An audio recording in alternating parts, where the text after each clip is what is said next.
What's up YouTube, Capital G here. Got a couple of nice Felgrand duels for you guys to check out. The first one's going to be very competitive. Second one's going to have some trolling in it. Anyways, first duel is going to be against Burning Abyss. Now that Malicious is back at 3, Burning Abyss players feel empowered. And best of all, they got Sekka's Light to potentially fix double Malicious hands, so that shouldn't be that big of an issue as well. He is going to go with the Mathematician turn 1. Even if you don't want Malicious, you just want to mill it, you can put it back in your deck because that's what he just did. So that's like a nice little option. He's going to go for Dante. Hopefully, I mean, actually, wow, he ends up hitting the Malicious as well. So I guess, yeah, it was definitely smart to put it back in his deck. And now he can just summon it. Now, he has Fossil Dyna in his hand. That's not all that crazy because you can special summon it from Saryuja's Skull Dread. And even though your opponent could just attack over the Fossil Dyna relatively easily, there is the option, and you guys will see it momentarily, of going for something like Mech Knight Crusadia Astrum, and that would obviously stop your opponent from attacking into Fossil Dyna. So it's a really strong board.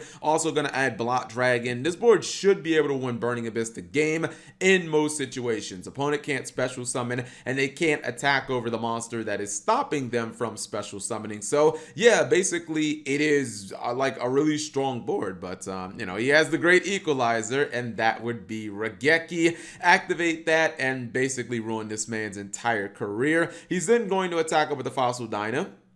He can now start setting up for his Felgrand plays. Felgrand was Monster Reborn, so it gets to banish the Blot Dragon, so ain't no floating anymore. And then he's just going to go for the Heraldic Link monster, the Heavenly Spears. As soon as he goes to the extra deck, nope, just go ahead and bounce the card. And, you know, if your guy's going to float, my guy's going to float as well. Our Brave Dragon is excellent in this instance because if you don't kill it, then he just has a level 7 monster on field. If you do kill it, it's just going to bring back the Felgrand Dragon, and then Felgrand's going to banish something. So you're kind of screwed either way. Felgrand is going to probably be special summoned during the standby phase, and yep, there it is. He's going to go ahead and banish. Oh yeah, he doesn't banish the interesting. So the reason he didn't banish the copy of Cherubini is because he wants something to run over. When Felgrand runs something over, then it can Monster Reborn a dragon in your graveyard. So yeah, it's actually better not to reborn that. Maybe he could have went after something different, but it's fine.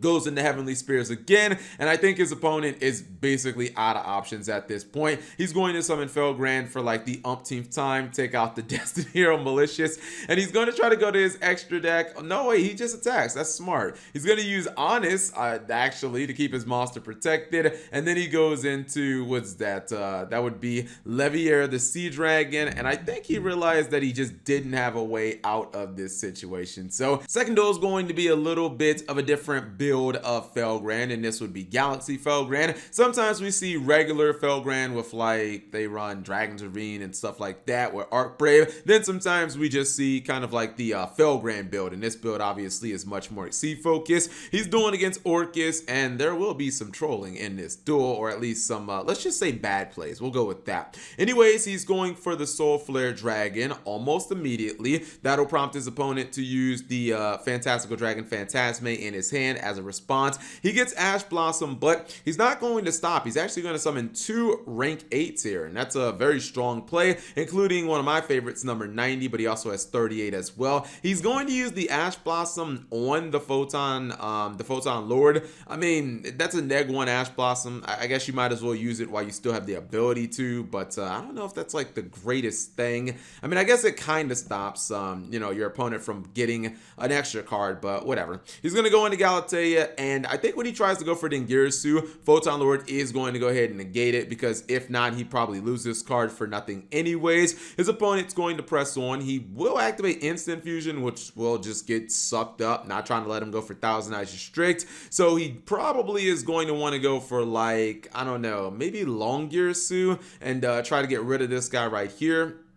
He is going to do that. No battle phase, and he's just going to pass it back to his opponent. His opponent's going to summon that Paladin of Felgrand, and at some point he'll probably want to use his Crescendo, which would be now. Good opportune time. He can't really do much with the Galaxy Lord because it is smaller, but its defense is high. He's going to stop the Dingirsu from coming out, because obviously that's like a big problem that he would have that would be able to pretty much kill it. He is going to go ahead and get himself a material back to the front. Should should give him the ability to bring back Felgrand and banish at least one of these cards. We'll see which one he actually chooses. He's probably going to choose the Dingir. No, he chooses the Longirsu. Okay, fair enough. Dingirsu sends the number 90 to the graveyard, and this is where I thought he was trolling, right? So why, when he has this setup, I think he just had 2 monsters, why not just go for Borosword Dragon here? I mean, I think he's going to have multiple opportunities to easily summon it. Let's see what if he summons another monster. All right, look. I mean, as far as I know, he has no reasons why he can't summon Borosword. 2/1/1. 2/1/1 is 4. That means Borosword Dragon. Doesn't matter if he's locked under the dark attribute because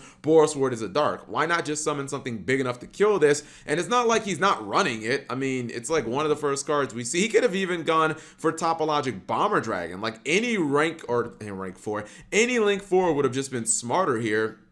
But instead, he goes into Longirsu, and this is where I'm like, you're trolling. He's not going to attack, and I don't know, maybe he was drunk dueling or something like that, but he leaves the door open for his opponent to attack his monster. Now he can reborn his Artbrave Dragon, and it's like, this could have all been avoided. He ends up losing his tower. He ends up letting his opponent go into the Felgrand XC monster, and just like that, entire duel flipped on his head. He will probably use the negation of Divine Knight Felgrand, probably on Dingirsu. Dingirsu not big enough to attack over anything else. Actually, no. He has another opportunity. Look, he can still go in the Borosword Dragon.